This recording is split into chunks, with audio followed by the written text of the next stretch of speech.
Good evening to all of you. Welcome back to Vikas school Bhavad. आज मैं आपको English का 4th चैप्टर करवा रही हूँ जिसका नाम है द ब्लैक एरोप्लेन। ये हीज़ फर्स्ट फ्लाइट का सेकंड पार्ट है। इसमें आज हम शॉर्ट आंसर टाइप क्वेश्चन कर रहे हैं। तो फर्स्ट क्वेश्चन देखिए, describe the black clouds from the point of view of the pilot. जो पायलट है एरोप्लेन को चलाने वाला, उसके दृष्टिकोण के अनुसार जो बादल हैं, clouds from the point of view of the pilot, उसके अनुसार बादलों ब्लैक जो काले बादल हैं उनका क्या करनी है, वर्णन करना है। तो देखिए, the writer was going from France to England. Writer कहाँ जा रहा था? फ्रांस से इंग्लैंड जा रहा था। He was flying his Dakota aeroplane. वो अपना डेकोटा एरोप्लेन उड़ा रहा था। When he had gone 150 kilometers from France, जब वो 150 किलोमीटर फ्रांस से, he saw storm clouds, उसने तूफानी बादलों को देखा। They were hug का मतलब क्या होता है? विशाल, या फिर वो बहुत बड़े थे। They looked like black mountains standing in front of him across the sky. वो पायलट के लिए कैसे लग रहे थे? एक माउंटेन की तरह लग रहे थे, पर्वत की तरह लग रहे थे, जो कि आकाश में उसके सामने आके खड़े हो गए थे। अब इसके सेकंड क्वेश्चन पर आते हैं। देखिए, recount the experience of the pilot of the Dakota inside the black clouds.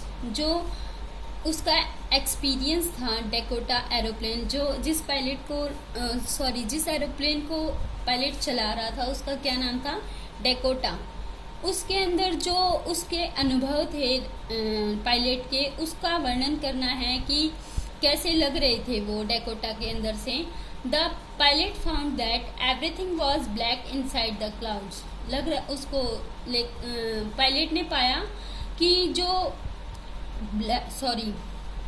देखिए, the pilot found that everything was black inside the clouds. Pilot ने देखा कि सब कुछ क्या हो रखा था?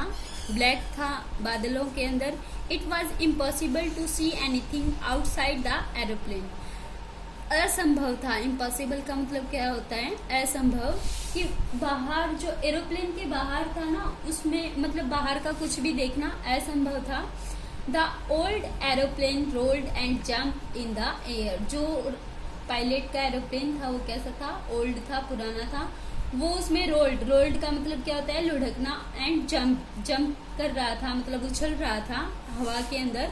The compass and other instrument stop working. जो एरोप्लेन के अंदर कंपास होते हैं और जो दूसरे यंत्र होते हैं, उन सभी ने काम करना बंद कर दिया था। सडनली, अचानक, his radio also went dead. और जो अचानक ऐसा हुआ कि जो उसका रेडियो था वो भी खत्म हो गया। अब देखिए, या खराब हो गया। थर्ड क्वेश्चन है, how did the black aeroplane rescue the first pilot. How did the black aeroplane, जो काले जहाज वाला था, रेस्क्यू द फर्स्ट पायलट, उसने पहले पायलट को कैसे बचाया? देखिए, the pilot of the black aeroplane waived his hand. जो ब्लैक एरोप्लेन का पायलट था, उसने वेव का मतलब क्या होता है? वेव का मतलब होता है हिलाना। तो उसने वेव किया अपने हैंड से। He gestured the first pilot to follow him. उसने पहले वाले डेकोटा वाले उसको पायलट को बोला, इशारे से बताया कि वो उसको फॉलो करे, उसके पीछे पीछे चले। द राइटर फॉलोड हिम, और लेखक उसके पीछे पीछे चल पड़ा। He followed the black plane for half an hour. वो लगभग आधे घंटे तक उस ब्लैक एरोप्लेन के पीछे पीछे चला है। Suddenly his plane was out of the clouds. और अचानक जो उसका प्लेन था वो काले बादलों के अंदर से बाहर आ गया। He could see the lights of the airport. और अब जो राइटर है वो एयरपोर्ट की लाइट्स को भी देख सकता था। एंड लैंडेड हिज एरोप्लेन, और उसने अपने एरोप्लेन को क्या कर दिया था? लैंड कर दिया था, नीचे उतार दिया था। In this way the black aeroplane rescued the first pilot. इस तरीके से ब्लैक एरोप्लेन का जो फर्स्ट पायलट था उसने किसको बचाया था? पहले वाले पायलट को बचाया था। अब इसका 4th क्वेश्चन देखिए।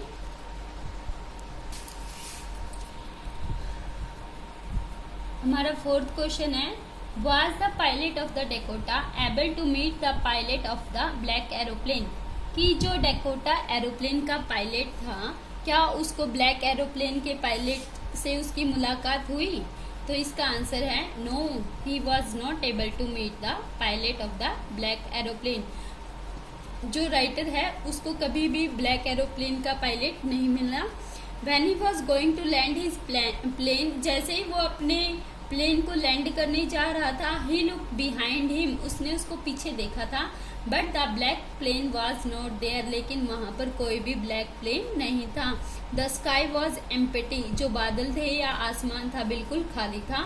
The woman at the control center told him, जो कंट्रोल सेंटर में लेडीज थी या औरत थी, उसने उसको कहा that no other planes were flying on that stormy night, कि कोई भी दूसरा जहाज उस तूफानी रात को उड़ नहीं रहा था। अब आज इस वीडियो का लास्ट क्वेश्चन देखिए आप।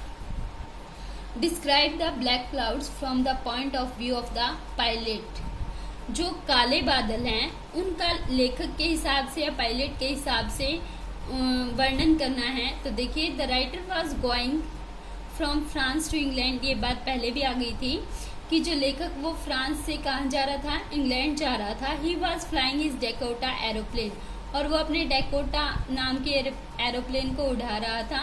When he had gone 150 kilometre from Paris, जब वो पेरिस से 150 किलोमीटर तक चला गया था। ही सा स्टॉर्म क्लाउड्स, उसने तूफानी बादलों को देखा। दे वर हग, वो बहुत बड़े थे।